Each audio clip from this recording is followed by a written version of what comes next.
Thank you. Here is the statement. AZIMIO la Umoja, One Kenya Coalition Party, has held a meeting to reflect on what is clearly becoming the policy of the Kenya Kwanza regime to profile Mount Kenya region for political and economic domination.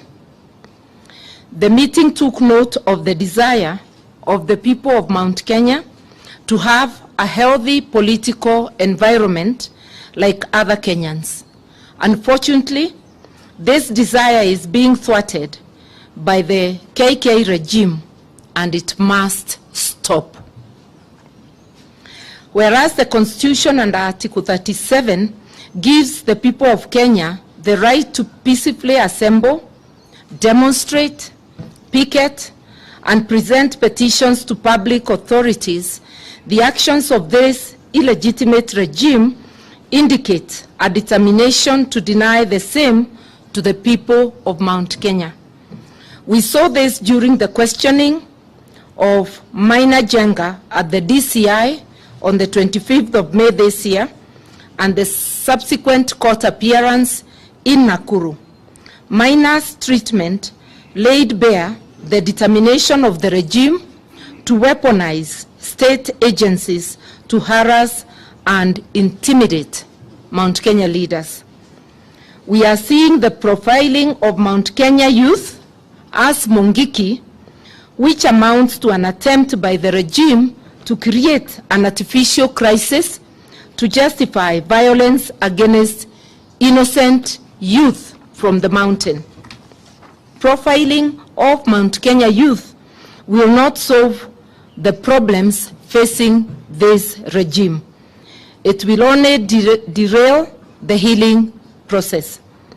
It will equally not help the Mount Kenya youth overcome the many challenges driving them into despair.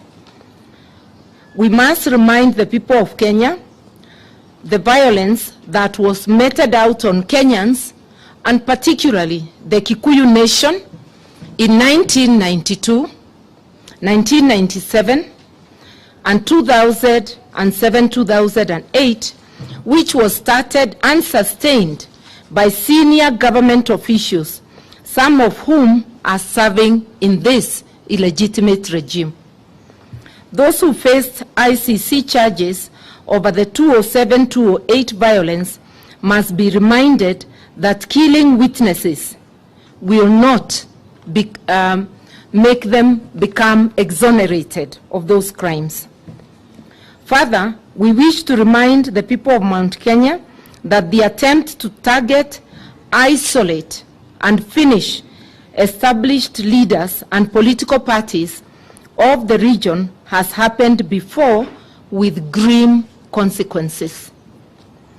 Those who are old enough when power changed hands in 1978 will recall that Kikuyu leaders and their businesses and those in the public sector became immediate targets.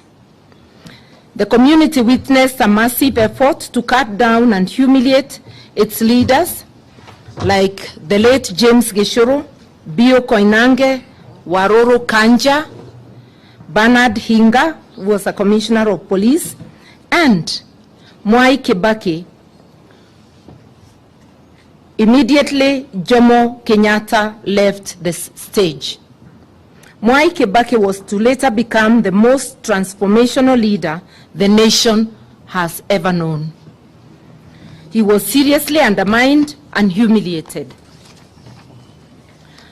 The government claimed to be conducting surveillance of subversive activities and that its agents had infiltrated the organizations responsible for the same. This claim, like today's claim about the resurgence of MUNGIKI, is but an excuse to start harassing and suppressing any political activity or reorganization in the mountain region. Then as now, the state-sponsored political attack dogs to ensure that Kikuyu leaders who could command national constituency like Kibaki did at the time did not rise. That plan has started again with this illegitimate regime. As the regime targets the region's youth and leaders, it has also trained its eyes in taking over or destroying political parties associated with the region. The invasion of the Jubilee Party must be seen in this light. It is an attempt to cripple Mount Kenya leadership and create a crisis of governance of political parties in the region.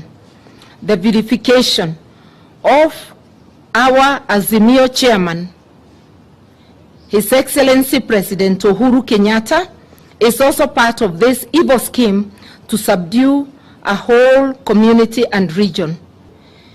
Chinua Achebe once said, remarked, when did the rain start beating us?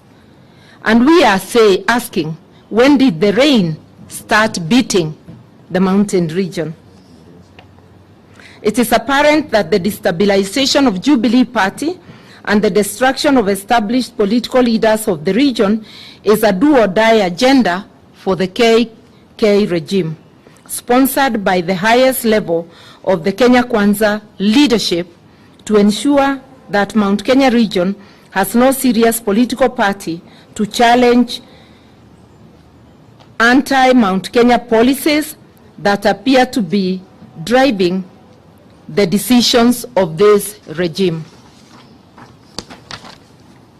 Many of the tax measures contained in the finance bill currently before Parliament are unreasonable and clearly directed not only at the nation, but particularly at Mount Kenya businesses.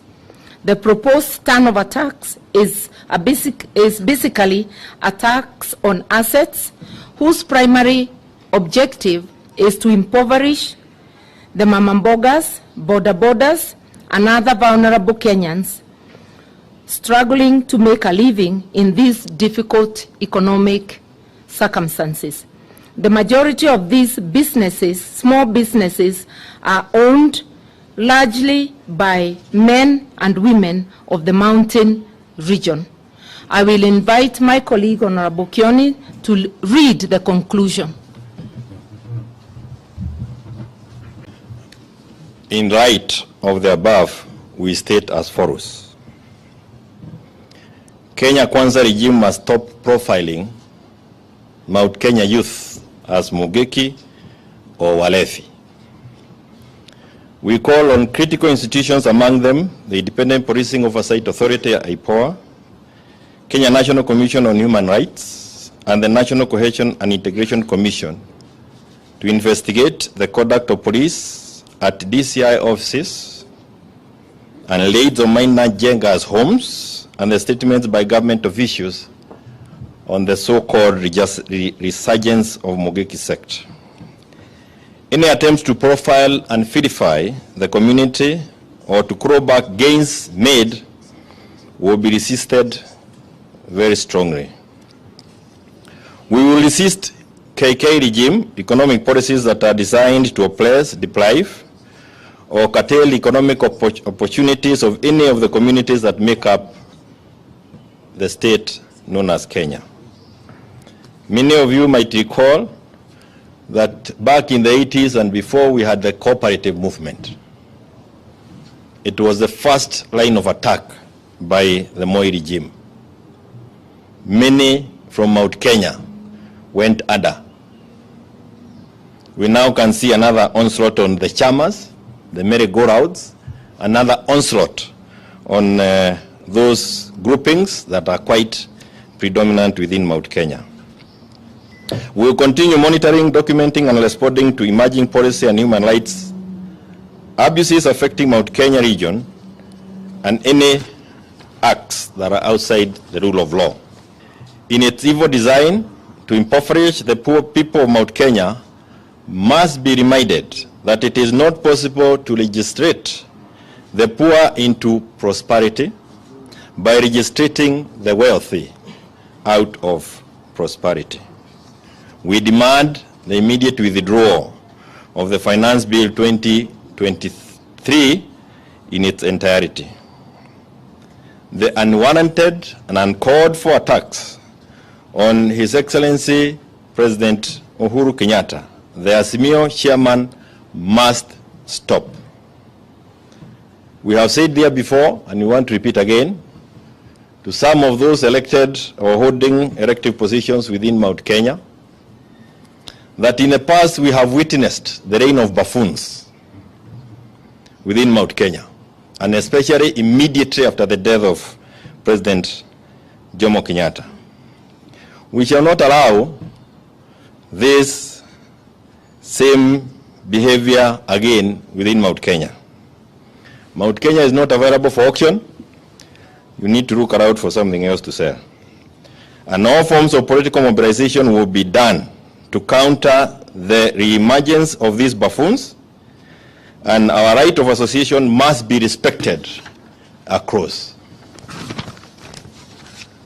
Remember, Pastor Mackenzie is not being investigated for belonging to the Christian faith, but for what he did, the criminal acts. Our rights of association, our right of association must be respected. I thank you.